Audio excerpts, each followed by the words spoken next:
ये जो भजन आपने सुना, मां सबरी ने जूठे बेर खिलाए। क्या इतनी ही बात है? नहीं, जूठे बेर इसलिए खिलाए कि खिला रही हूं, पता नहीं मीठे होंगे कि खट्टे होंगे। इस भाव के वशीभूत भगवान मां सबरी को अपना धाम देते हैं। भगवान का भक्त केवल उसने क्या किया, भगवान का नाम लिया और अपनी नाव में बिठा के उनको पार किया। भगवान ने उसे भवसागर से पार कर दिया। धन्ना जाट हरियाणा का एक जाट था, जो अपने यहाँ यादव होते हैं, संभवतः हरियाणा में जाट होते हैं। वर्ष में हमारे कुल गुरु जैसे गुरुदेव भगवान साल में एक बार भक्तों के यहाँ चक्कर लगाते हैं, ऐसे ही भगवान गुरुदेव भगवान अपने जजमान के यहाँ गए थे। जिस गांव में गए थे सारा गांव उनका जजमान था, और उसी गांव के एक जाट के बालक का नाम धन्ना था। गुरुदेव भगवान अपने नित्य कर्म में प्रातःकाल ब्रह्म मुहूर्त में उठकर नित्य कर्म से निवृत्त होकर अपने ठाकुर जी का स्नान ध्यान करते थे, षोडशोपचार पूजन करते थे, भोग लगाते थे और फिर बैठ के सामने माला जपते थे। उस जाट का नौनिहाल बालक जिसका नाम धन्ना था, वो सवेरे जाता था कि अब गुरुदेव भगवान उठ गए होंगे तो बैठा रहता था, बाद में उसे प्रसाद मिलता था। और तो कोई नहीं जाता था, पर वो जाता था, देखता था, बड़े प्रेम से बड़े भाव से भगवान गुरुदेव ठाकुर जी को नहलाते हैं, भोजन कराते हैं, भोग लगाते हैं। अब उसके मन में ये इच्छा हुई कि क्या ये मैं भी कर सकता हूं। आकर अपने घर बोला, घर वालों ने कहा अब गुरुदेव भगवान जाने, हम क्या जाने, तुम कर सकते हो कि नहीं, गुरुदेव भगवान से पूछो।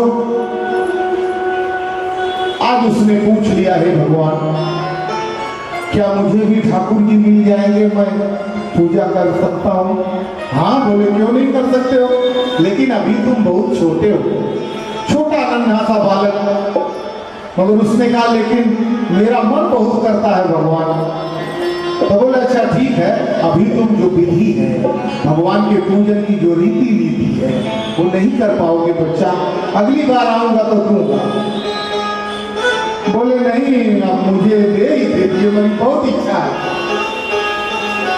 तो गुरुजी ने उस भक्त का मन रखने के लिए ऐसे ही कोई एक पत्थर, गटकी से 100 ग्राम थोड़ी दे देंगे, ऐसे ही एक पत्थर उठाकर गुरुदेव भगवान ने धन्ना को दिया और कहा कि ठीक है लो, और अगली बार जब आऊंगा तो फिर तब तक देखूंगा तुमने क्या पूजा किया है। और धन्ना बड़े भाव से उसी साधारण पत्थर की पूजा करता था, मगर उस साधारण पत्थर की पूजा करते करते उसका विश्वास और उसकी आस्था इतनी दृढ़ और बलवान हो गई थी कि धन्ना जाट की गैया स्वयं ठाकुर जी चलाते थे। धन्ना जाट जो चाहता है वो ठाकुर जी करते हैं। उसके अद्भुत कृत्य ऐसे ऐसे हुए। गुरुदेव भगवान जब बरस के बाद फिर आए तो वो सारे काम बताता था। महाराज ठाकुर जी से मैंने ये कहा तो ऐसा हो गया। बोले अच्छा। बोले महाराज ठाकुर जी से मैंने ये कहा तो ऐसा हो गया। तो भगवान गुरुदेव सोचे कि ये क्या कह रहा है। तो बोले क्या तुमको दर्शन देते हैं? अरे बोले रोज रोज मिलते हैं मुझे, और मैं गैया मैया की दूध भी पिलाता हूं उनको। बोले कहाँ? बोले लास्ट वाली पहाड़ी पे। गुरु जी बोले चल बेटा मुझे भी लेके चल, देखूं क्या भगवान आते हैं क्या। बोले ठीक है। तो बोले कौन कैसे बुलाते हो? बोले मैं दूध रख देता हूं, पधरा देता हूं, बोलता हूं हे दीन बंधु, आपके लिए शुद्ध गोरस रखा है, आइए और इसका भोग लगाइए। भगवान आते हैं। बोले कौन आते हैं? बोले आते तो हैं जोगेश्वर श्री कृष्ण का स्वरूप बताया उसने। बोले भगवान श्री कृष्ण आते हैं। बोले बेटा चल मुझे भी दर्शन करा दे। गया, दूध रख दिया, बुलाया दीन बंधु को, आ भी गए, भोग भी लगा दिया उन्होंने, दर्शन भी कर रहा है धन्ना जाट। लेकिन उनके गुरुदेव भगवान को ईश्वर दिखाई नहीं दे रहे हैं। गुरुदेव भगवान ने कहा बेटा कब बुलाएगा? बोले अरे अब कैसे बुलाना है, देखो ना, ये देखो मैं तो उनका चरण पकड़ के बैठ गया हूं, दूध भी देखिए भोग लगा रहे हैं, जीव रहे हैं दूध का। बोले गुरु से झूठ बोलने का पाप जानते हो, उसका परिणाम क्या होगा? रौरवा नरक मिलेगा। अब धन्ना ने कहा महाराज क्या आप चाहते हैं कि आपके देखते देखते आपका भक्त रौरव नरक का गामी बने? बोले नहीं, मेरे चरण की शरण में जिसने अपनी समस्त मनोर इंद्रियों को मजबूत डोरी से बांध दिया है बेटा, नरक तो क्या स्वर्ग भी उसके लिए विमान भेजकर बुलाएगा। ऐसे कैसे तुम कह रहे हो? अरे बोले सो तो ठीक है, पर मैंने सुना है कि भगवान से बड़े गुरु होते हैं और गुरु जी को तुम दिखाई नहीं दे रहे हो। मैं बोल रहा हूं देख लो गुरु जी। गुरु जी कहते हैं किधर देखो? बोले जिस भाव से तुमने देखा है वो भाव तुम्हारे गुरु जी के अंदर नहीं है, इसीलिए मैं नहीं दिख रहा हूं।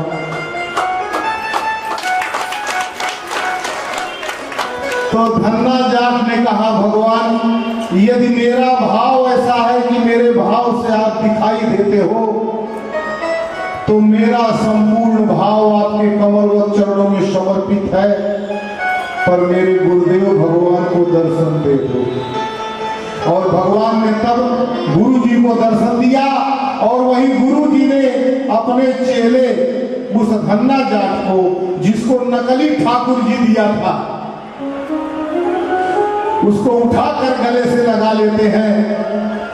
यहाँ शिष्य के भाव से गुरुदेव कर गए, ये है नाम का प्रमाण। ये आस्था है और ये है विश्वास। ये संभव कैसे हुआ? संभव इसलिए हुआ कि उसने, इसमें उस साधारण पत्थर में ठाकुर जी का भाव और भक्ति, विश्वास बड़ी दृढ़ता से उस बालक का हो गया था। आज यह जो रामचरितमानस ग्रंथ लेकर हम और आप श्री राम कथा के मंगलाचरण पर विद्यमान है, ये समूची रामायण और कुछ भी नहीं है, मात्र श्रद्धा और विश्वास पर ही ये समूचा आध्यात्मिक कल्प वृक्ष खड़ा है।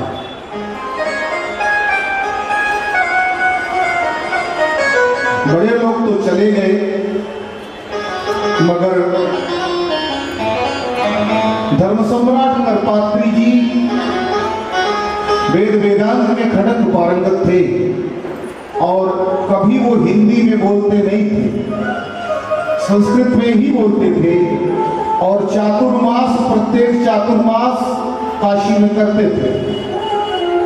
मगर वो पूरे चातुर्मास भर हिंदी में बोलते थे और रामचरितमानस की चौपाइयां गाते थे। उनके पार्षदों ने कहा था कि महाराज आप हिंदी बोलते नहीं और चातुर्मास में भाषा ग्रंथ पर बोलते हो। तब ये देववाणी जो साल भर आप बोलते हो, उस देववाणी को भूल कैसे जाते हो? तो जानते हैं करपात्री जी ने क्या कहा था? अरे साल भर देव वाणी बोलता हूं, कम से कम 4 महीने जो वाणी बोलता हूं वो देव वाणी तो नहीं है, पर उससे भी बड़ी है। बोले ये कौन सी वाणी है? बोले वो देव वाणी है, ये महादेव वाणी है।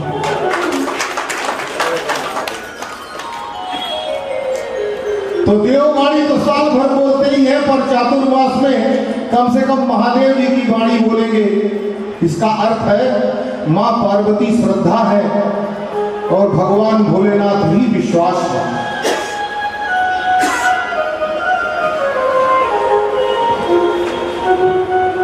मां पार्वती और भोलेनाथ की बिना अनुकंपा से जाभ्याम बिना पश्यन्ति सिद्धा, वो जो सिद्ध है, वो जो मुनीन्द्र है, वो जो जोगीन्द्र है, वो जो तपः तंद्रा के धनी है,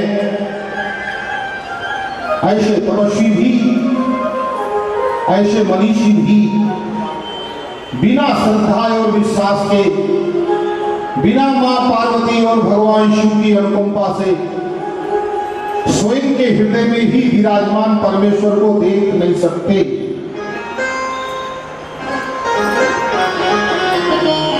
वंदे बोधमयम नित्यम गुरुम शंकर रूपिणम। इसीलिए भगवान भोलेनाथ को इस त्रैलोकी का सद्गुरु, परम गुरु माना जाता है। क्यों? क्योंकि उनके बिना भगवान के कमलवत चरणों की भक्ति, मोक्ष, साहित्य कुछ भी प्राप्त नहीं हो सकता। मानस में गोस्वामी जी उद्धरण करते हैं कि चीत फल बिनु शिव आराधे, चीत फल बिनु शिव आराधे, चीत फल शिव आराधे, इच्छित फल बिनु शिव आराधे, नहीं न जोग जप जग साधे, नहीं न जोग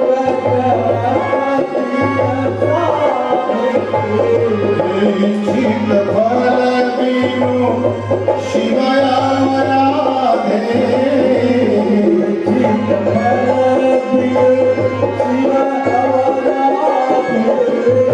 नहीं न जोग यज्ञ जप साधे, नहीं न जोग जप साधे, नहीं न जोग यज्ञ जप साधे। कितनी भी यज्ञ कर ले, कैसा भी योग कर ले, कैसी भी तपः तंद्रा में निमग्न हो जाए, मगर बिना भगवान भोलेनाथ के, मां पार्वती के अर्थात विश्वास और श्रद्धा के, बिना कृपा करुणा के हमारी मनोकामना पूर्ण नहीं हो सकती। चाहे परमार्थिक हो, चाहे आर्थिक हो, चाहे मानसिक हो, चाहे वाचिक हो, चाहे कायिक हो, किसी भी प्रकार की मनोकामना यदि हम पूर्ण कराना चाहते हैं तो सर्वप्रथम श्रद्धा और विश्वास की शरण में जाना ही पड़ेगा। और गोस्वामी जी ने प्रथम ही श्रद्धा और विश्वास के चरणों की शरण ले ली थी और उन्हीं की चरण शरण लेकर गोस्वामी तुलसीदास जी ने इस महादेव की वाणी का प्रकाशन किया। और एक बात समझिए, नहीं, गोस्वामी जी स्वयं कहते हैं कि मैं इस महादेव की वाणी का लेखक नहीं हूं, अनुमोदक नहीं हूं, तो क्या है? प्रकाशक है। गोस्वामी जी कहते हैं अवधपुरी यह चरित प्रकाशा, भगवान का ये चरित्र प्रकाशित किया गोस्वामी जी ने, तो कहां? श्री धाम अयोध्या में। और पाया कहां से? महादेव की वाणी उन्हें काशी में मिली। तो रामचरितमानस को गोस्वामी जी ने भगवान भोलेनाथ की चरण शरण में बैठकर लिखा है, जैसा प्रभु ने प्रेरणा दिया। और जब लिख के पूर्ण हो गया तो महादेव जी से कहा कि अब इसका प्रकाशन, बोले अब काशी में नहीं, प्रकाशन इसका अयोध्या में होगा। तो संवत 16 100 संवत 16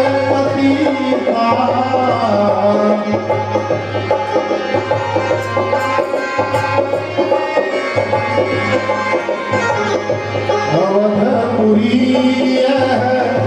चरित प्रदाता,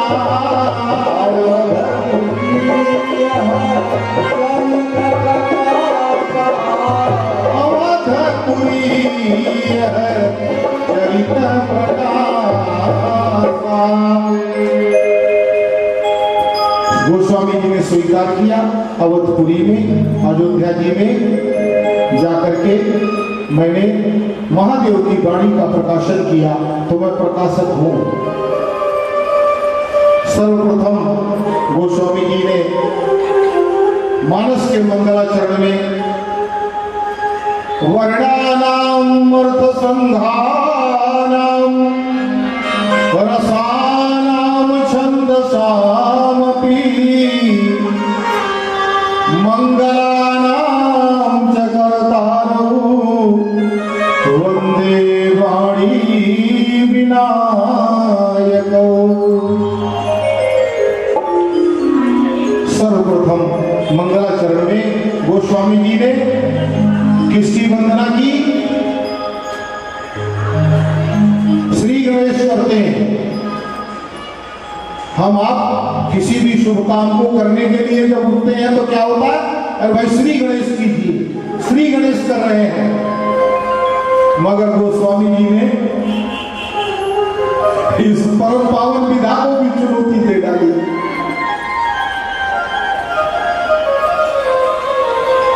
गोस्वामी जी ने सर्वप्रथम वंदनीय गणेश जी की पूजा न करके पहले वाणी की पूजा की। हम आप रामायण पढ़ते हैं, ये शब्द श्लोक तो प्रत्येक को है याद ही होगा। वर्णानाम अर्थ संघानाम रसानाम छंदसामपि मंगलानाम च कर्तारौ वंदे वाणी विनायको। गणेश जी मंगल के करता है, प्रथम पूजनीय है। गोस्वामी जी के भी मन में था कि गणेश जी की पूजा प्रथम होनी ही चाहिए, मगर वाणी पहले लिखते हैं। आप देखिए, ध्यान दीजिए, वर्णानाम अर्थ संघानाम रसानाम छंदसामपि मंगलानाम च कर्तारौ वंदे वाणी विनायको। पहले वाणी को वंदना किया, फिर विनायक की। तो गणेश जी सर्वप्रथम पूज्य है, तो वाणी की वंदना पहले और गणेश जी की वंदना बाद में गोस्वामी जी ने क्यों किया? यही कृत्य, यही उपक्रम, गोस्वामी जी का यही शुभ कर्म ये बताता है कि ये रामायण महादेव की वाणी है। और महादेव की वाणी के प्रकाशन में गणेश की प्रथम उपासना कैसे हो सकती है? इसलिए पहले महादेव की वाणी और फिर गणेश। क्योंकि यदि यहाँ रामचरितमानस जो पूर्ण रूप से श्री महादेव की वाणी है, महादेव की वाणी में अर्थात महादेव ही साक्षात वाणी के विग्रह में विराजमान है, तो महादेव को छोड़कर गणेश का पूजन कैसे हो सकता है? इसलिए गोस्वामी जी पहले वाणी और फिर विनायक का पूजन करते हैं।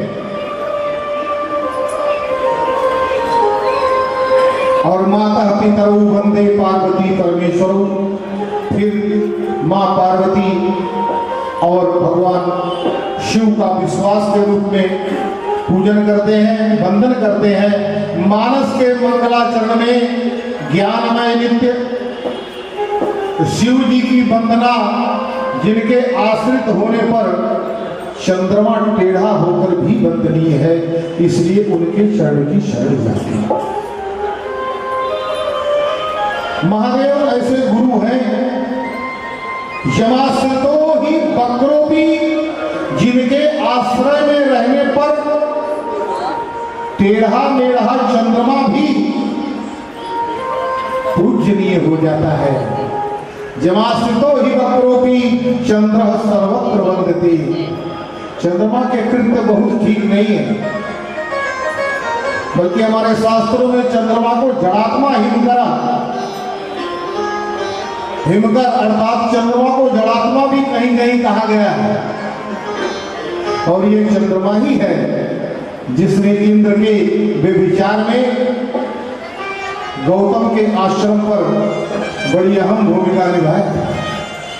इसलिए चंद्रमा को जड़ भी कहा जाता है। ऐसा जड़ात्मा, ऐसी वक्र आकृति वाला, ऐसे वक्र कर्म करने वाला चंद्रमा भी भगवान भोलेनाथ को गुरु रूप में स्वीकार करके उनके चरणों की शरण ग्रहण करता है, तो वो भी वंदनीय हो जाता है। बोलिए हर हर महादेव, बोलिए भूत भावन भगवान भोलेनाथ की जय। उद्भव स्थिति संहार कारिणी क्लेशहारिणी सर्वश्रेष्ठ करीम सीताम नतो हम राम वल्लभाम। पूर्ण परात्पर ब्रह्म मर्यादा पुरुषोत्तम घन सच्चिदानंद प्रभु श्री रामचंद्र जी की आह्लादनी शक्ति, जो जगत की स्थिति उद्भव, जगत को उत्पन्न करने वाली, स्थिर रखने वाली और संहार करने वाली तीनों शक्तियों से विराजमान है। ऐसी पूर्ण परात्पर ब्रह्म की आह्लादनी पराशक्ति परम्बा जगदम्बा और सीता जी को भी अपने रामायण के मंगलाचरण में गोस्वामी ही वंदना करते हैं।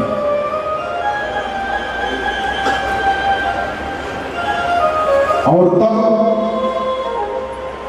जगत की बात आती है तो जगत की भी वंदना करते हैं, पर दो प्रकार से करते हैं।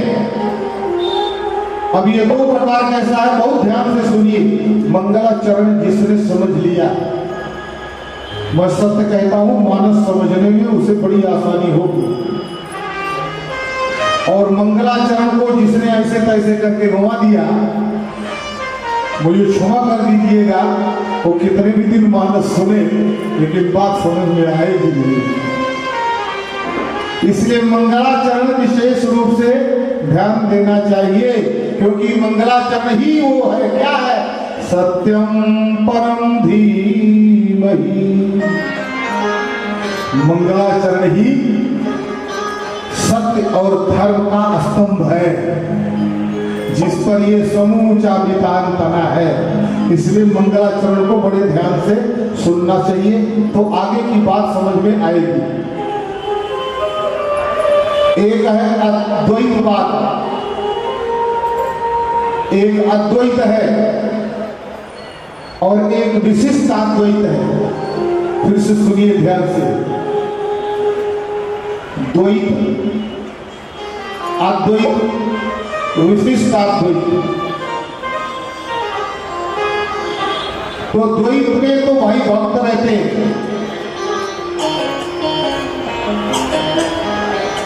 द्वैत आश्रय है भक्तों का। जैसे हम सीताराम, राधे श्याम, गौरी शंकर हैं,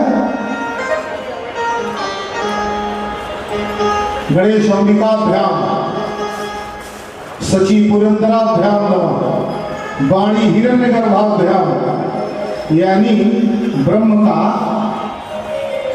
ध्यान, यजन, मनन, पूजन, निधिध्यासन जो भी करते हैं वो शक्ति को और ब्रह्म को दोनों को एक साथ देखते हैं और कभी कभी भाव प्रकट करने के लिए दोनों को अलग अलग भी देखकर पूजा करते हैं, है? अरे ये तुलसी है तो अगर लक्ष्मी नारायण का पूजन हो रहा है तो जरा तुलसी जी को लक्ष्मी जी से बचा के ही रखना। हाँ तो क्यों? अरे भाई वो उनकी सौत है। अरे कोई सौत और सगा वाली बात नहीं है, वो प्राकृतिक खेल है। पर मेरा भाव है, भक्त का भाव है और उस भक्त के भाव को अकारण मत समझना। भक्त के उस भाव का भी परमेश्वर रक्षण करता है, इसीलिए तो वो हमारा भगवान दीन बंधु है, दयालु है, करुणा सागर है, भक्तों के बस में है, भक्तों के वशीभूत है।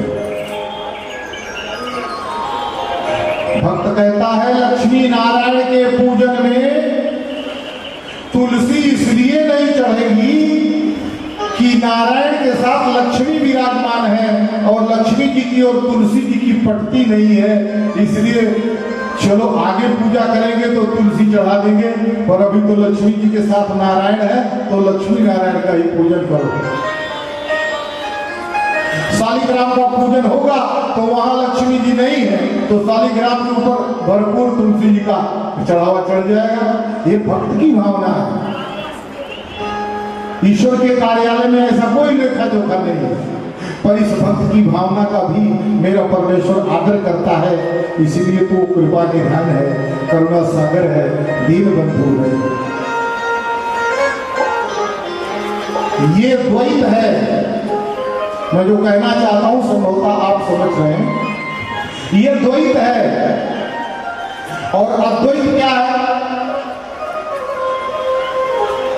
अद्वैत है कि ब्रह्म सत्यम जगत मिथ्या।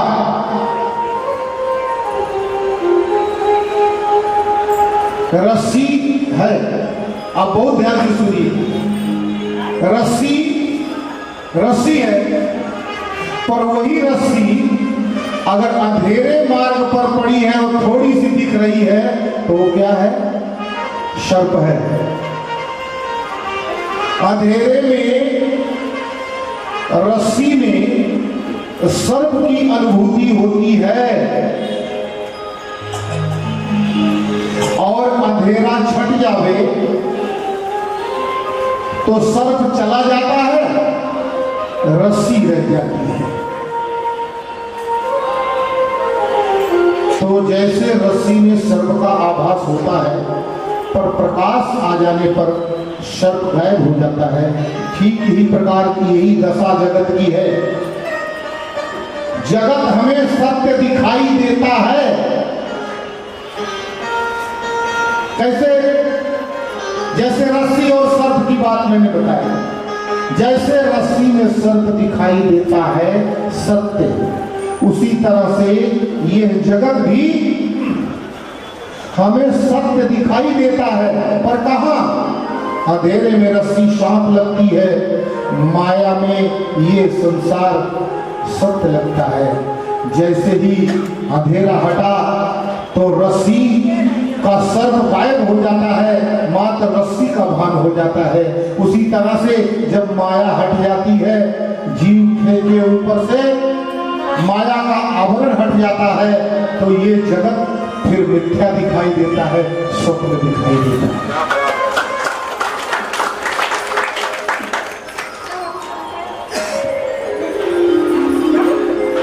प्रभु ये अद्वैत है। और विशिष्टाद्वैत क्या है? विशिष्टाद्वैत ये है कि बस ब्रह्म सत्य है, जगत मिथ्या है। अब देखिए अद्वैत ने क्या कहा कि जगत मिथ्या तो नहीं है, सर्प मिथ्या तो नहीं है, मगर कब तक? जब तक अंधेरा है तब तक रस्सी सर्प है, जब तक माया है तब तक जगत सत्य है, पर माया हटेगी तो जगत झूठा हो जाएगा, अंधेरा हटेगा तो सत्य झूठा हो जाएगा। ये अद्वैत। और विशिष्ट अद्वैत क्या है? अहम ब्रह्मास्मि वेदांतियों का ध्येय वाक्य है। मैं अतिरिक्त नहीं हूं तो कौन हूं? अरे मैं जहां से आया हूं, आए तो ब्रह्म से हो, तो मैं भी ब्रह्म हूं। ये विशिष्ट अद्वैत है, क्योंकि पूर्ण मद, वो पूर्ण मद है। तो जब पूर्ण से निकले तो भैया हम अपूर्ण कैसे हो सकते हैं? हम भी तो पूर्ण हैं।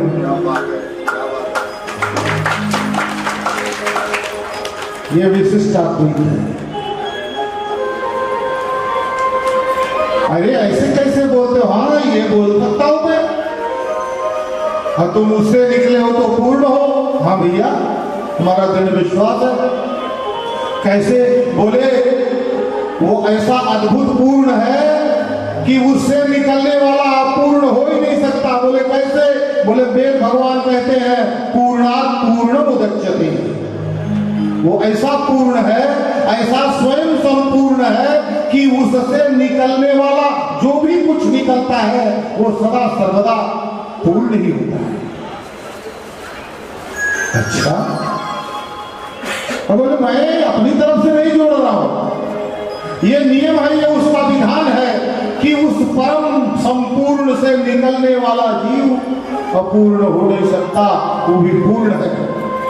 अच्छा हाँ, इसलिए कि ऐसी श्रुति है, ऐसा वेद भगवान कहते हैं कि उस पूर्ण से निकलने वाला जीव अपूर्ण हो नहीं सकता, वो भी पूर्ण है।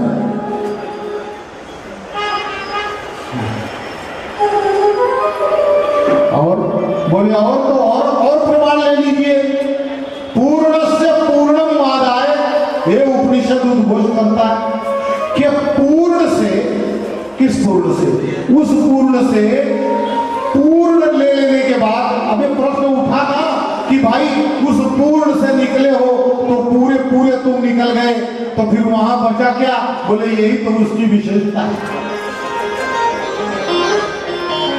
पूर्णस्य पूर्णम आदाय पूर्णमेवावशिष्यते। उस पूर्ण से पूर्ण निकल जाने के बाद भी वो स्वयं संपूर्ण बना रहता है। यही तो ब्रह्म है।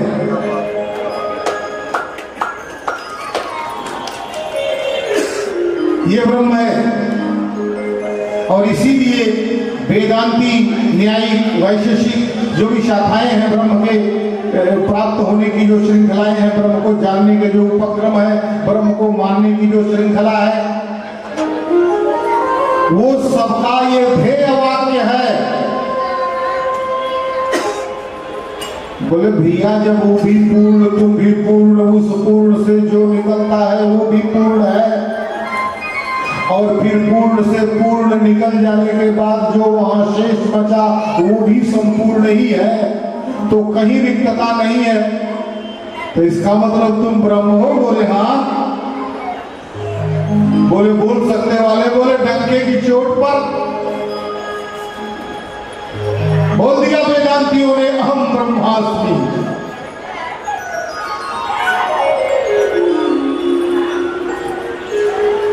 बात हो गई। अब तो अब तुम स्वयं ब्रह्म हो। कैसे? अब जरा पीछे घूम के अपनी दुर्दशा पर दर्शन कीजिए। जो तुम कर रहे हो, जैसे तुम जी रहे हो, जैसे तुम खा रहे हो, जैसे तुम आचरण कर रहे हो, जैसे भजन पूजन यजन कर रहे हो, यही ब्रह्म के लक्षण है। आदमी का अपना आचरण देखिए, परमेश्वर बने घूम रहे हो? ये तो प्रश्न है भाई। तो जब पूर्ण के पूर्ण हो तो ऐसी दुर्दशा बोले ऐसी दुर्दशा इसलिए है कि माया का आवरण लग गया है। यही सत्य है। अहम ब्रह्मास्मि, माया के आवरण से जीव की यह दुर्दशा है।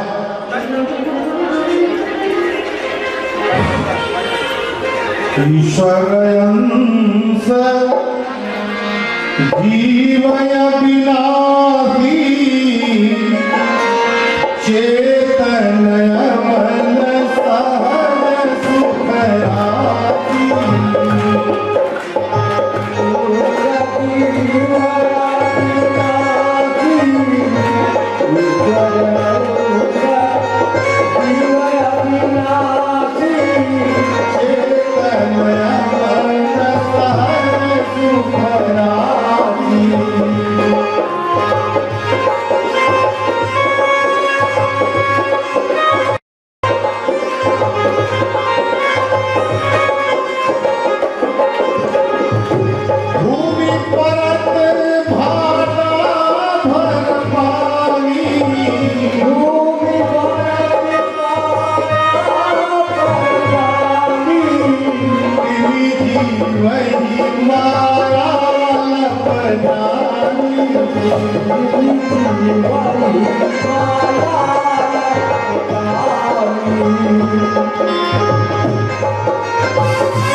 अब देखिए,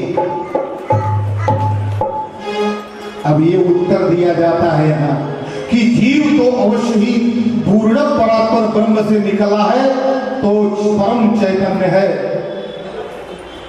मटमैला नहीं, किसी प्रकार का मल नहीं लगा है उसमें। सहज सुख का निधान है, आनंद का खजाना है। ईश्वर के जो गुण हैं, कोई भी गुण जीव उस गुण से वंचित नहीं है। गड़बड़ कहां हो जाती है? जैसे वर्षा का जल जब काले मेघों से निकलकर पृथ्वी की ओर चलता है तो एकदम स्वच्छ होता है, उस जल में कोई दोष नहीं होता।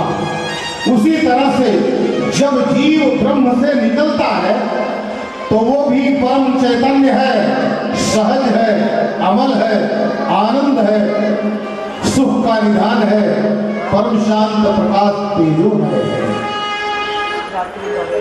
कैसे? ठीक मेघ बादल से निकले हुए उस वर्षा के शुद्ध जल की भांति ब्रह्म से निकला हुआ जीव भी परम शुद्ध, विशुद्ध और परिमार्जित है। गड़बड़ कहां होती है? ठीक वैसे ही जैसे वर्षा का जल मेघ से निकलता है तो अपने सहज और वास्तविक स्वरूप में होता है, मगर पृथ्वी पर पड़ते ही मटमैला हो जाता है। क्यों? क्योंकि मिट्टी लग जाती है भाई, उसकी शुद्धता कहीं गई नहीं, पर उसकी शुद्धता के ऊपर मिट्टी लग गई, मिट्टी का घोल लग गया, मिट्टी का आवरण लग गया, इसीलिए वो मटमैला दिखाई देता है। मगर वो मटमैला ही है ऐसा नहीं कह सकते। वो तो शुद्ध है, विशुद्ध है, क्योंकि शुद्ध से आया है। ये और बात है कि उसको मिट्टी का आवरण लग जाने से मटमैला दिखाई देता है। जीव की भी प्यारों यही दशा है। ब्रह्म से निकलने वाले हम और आप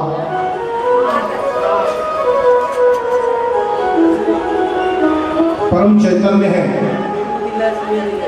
आनंद की विधि है, मगर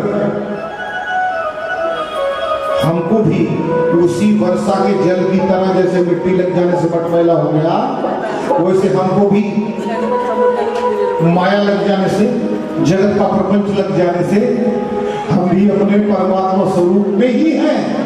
उसको त्यागा नहीं है हमने, हमारी परिभाषा नहीं बदली है। जीवात्मा और परमात्मा का जो संबंध है वो कहीं गया नहीं है। आत्मा और परमात्मा का जो संबंध है उससे वंचित नहीं है।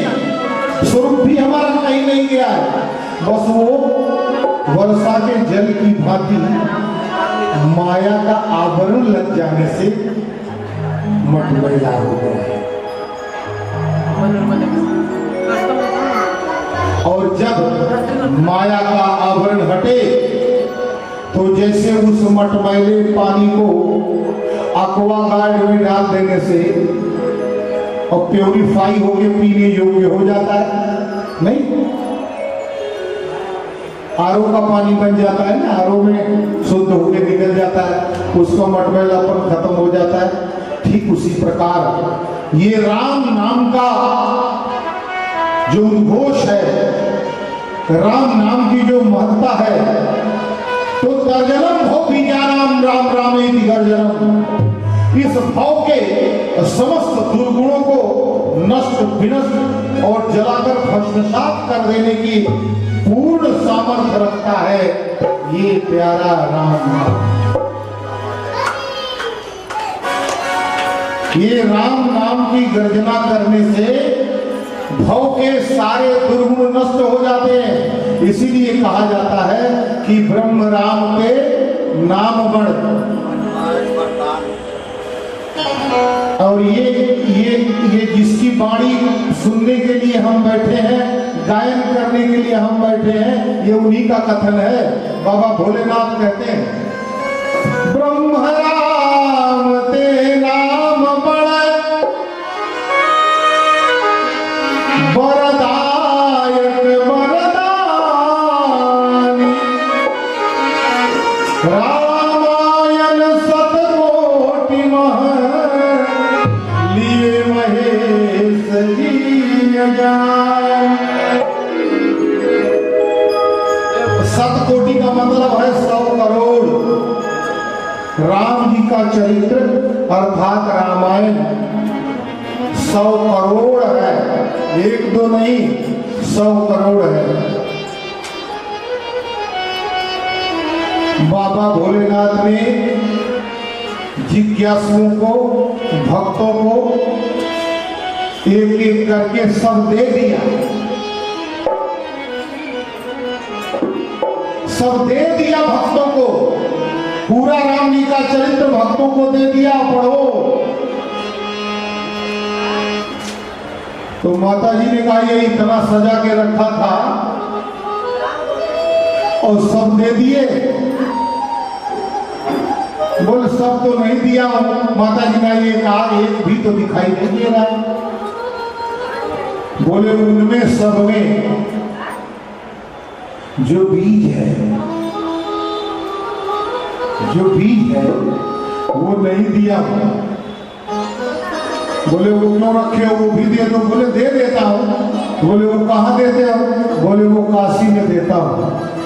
जो शरीर क्या प्राण छोड़ता है काशी में, उसके कान में वो बीज भी दे देता हूँ और उससे उसका कल्याण हो जाता है।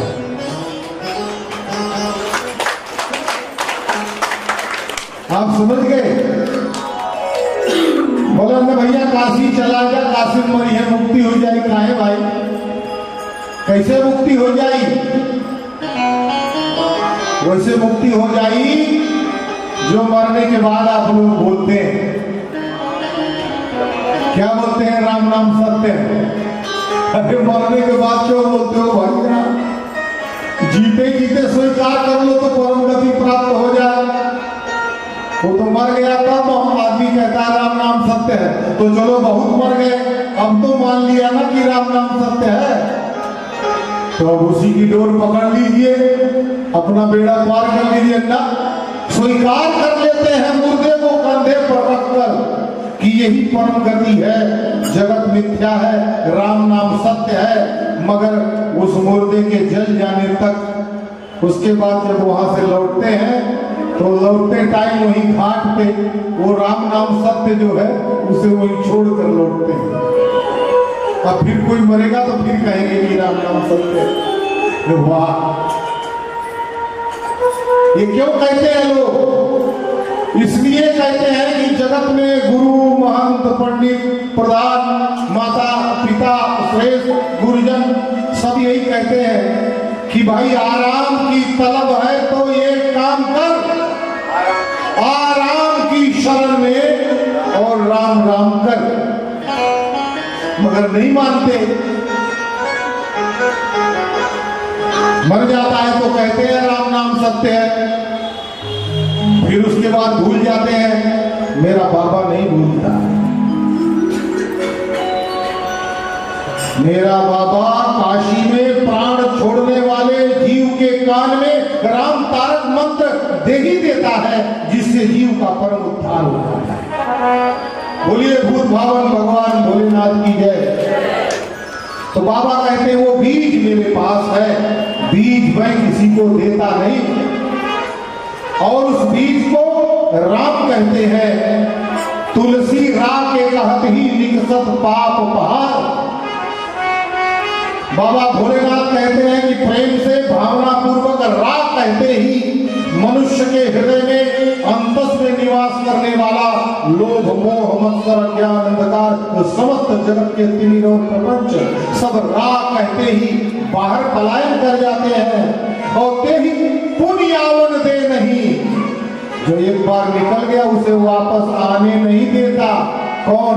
यही राग। क्यों? क्योंकि लगत मकार किवाड़, क्योंकि निकलते ही तुरंत माँ का कपाट लग जाता है, माँ अक्षर बोलते ही मुंह बंद हो जाता है, पाप निकलता है राम, अब कोई वापस नहीं आएगा, क्योंकि माँ राम रमो क्रीड़ायाम से राम। राम का अर्थ है जो रमण करे। समस्त ब्रह्मांडों को महतो महियान के स्वरूप से अपने में रमाए हुए है, और अणुरणियान के स्वरूप से प्राणी मात्र में रमा हुआ है, इसे ही राम कहते हैं।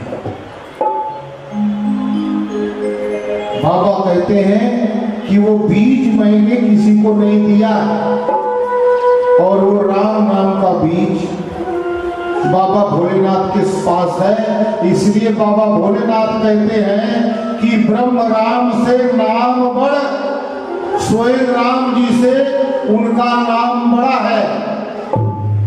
क्योंकि राम जी अपने हाथ से तो कुछ गिने चुनों को तारते हैं, पर नाम जप करके तो लाखों करोड़ों तर जाते हैं, तो इसलिए नाम बड़ा है।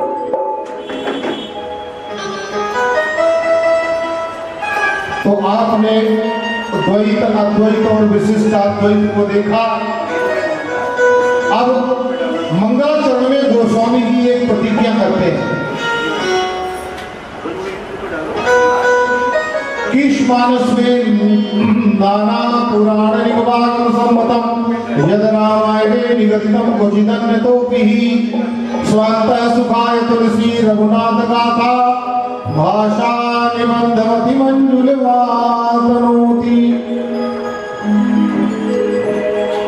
गोस्वामी जी कहते हैं कि यह जो चरित्र मैंने हनुमान जी की, माँ पार्वती की, बाबा भोलेनाथ की, श्री राम जी की, गुरुदेव भगवान की कृपा करुणा से जो भी मैं ये कर लिख पाया हूँ, रच पाया हूँ, जगत ये ना समझे कि मैं प्रसिद्धि पाने के लिए कर रहा हूँ। मैं स्वर्ग अपवर्ग और मोक्ष पाने के लिए भी नहीं कर रहा हूँ। तो भाई किसी ने पूछा तो भैया ये क्यों कर रहे हैं? बोले ये है मेरी समस्त कृति स्वांतः सुखाय है, अपने सुख के लिए मैंने ये रामचरितमानस प्रकाशित किया है, इसमें मुझे सुख लगता है। अब जगत को अच्छा लगे सो और बात है, मेरा कल्याण इसमें दिखाई देता है, जगत का भी कल्याण हो जाए ये और बात है। इसलिए गोस्वामी जी ने प्रतिज्ञा किया कि मैंने लौकिक रूप से किसी की प्रसन्नता पाने के लिए लौकिक रूप से अपनी उन्नति और स्वयं का सुजस बढ़ाने के लिए मैंने ये कार्य किया है। और गोस्वामी जी ने वहां स्वीकार किया कि स्वार्थ सुखाय मैंने ये रचना की है। भाषा निबंधमति मंजुलम मातरोति, ये भाषा निबंध खंडकाव्य के नियम सकल साहित्यों की रीति नीति क्या कहती है उसका मुझे ज्ञान नहीं, उसका मुझे भान नहीं, पर मैंने अपने सुख के लिए ये कृत्य किया है और मैं इसमें सुखी हूं। ये गोस्वामी जी की प्रतिज्ञा है। और फिर गोस्वामी जी गुरुदेव भगवान की मंगलाचरण में वंदना करते हैं।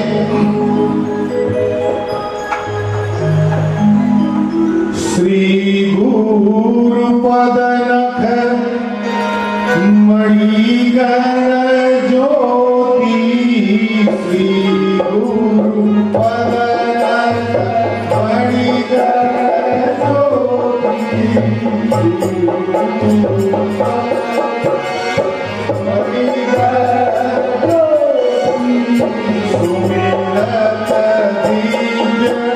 दृष्टि ही होती,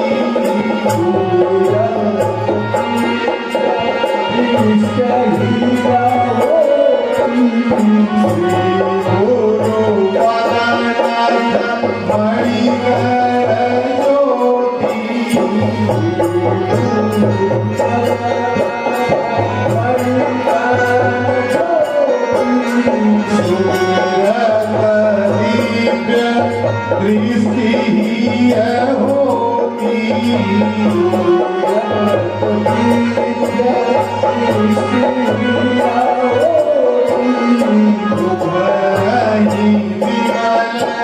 विलोचन ही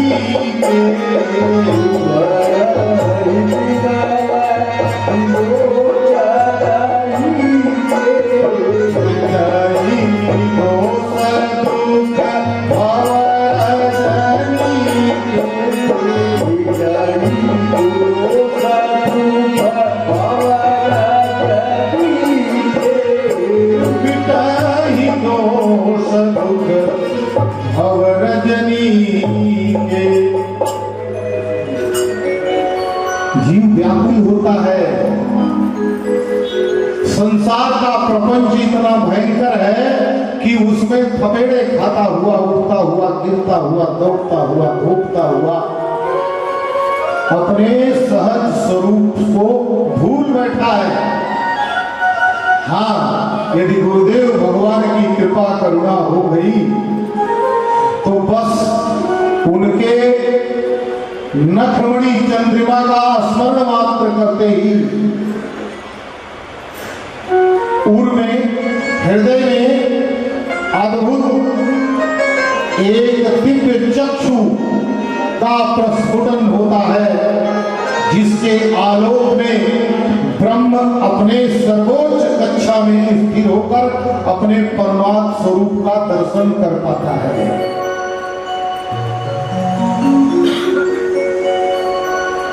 गुरु के प्रसाद से ही संभव है, गुरु की कृपा से ही संभव है। और यदि गुरु की कृपा करुणा न हुई तो जीव जब अपने संसार की यात्रा को समाप्त करके अपने चरम बिंदु पर है कि उसका प्राण कब छूट जाएगा, कब छूट जाएगा, कब छूट जाएगा, तब उसे बात समझ में आती है। और तब वो अपने दोनों हाथों से अपना माथा पीटता है और रोता है। गुरुदेव भगवान ने कहा था, पुरोहित जी ने कहा था, साधु बाबा ने बताया था, महंत जी ने दर्शन कराया था, श्रेष्ठ जनों ने, विद्वत जनों ने बारंबार कहा था कि राम भजन करो, अपने आत्म स्वरूप को पहचानो। पर मैं तो माया के प्रपंच में पड़ा था और अब क्या करूं, पीछे मुड़कर देखता है तो अब उतना समय भी शेष नहीं है। क्या कर सकता है? कुछ नहीं करता है, रोता है।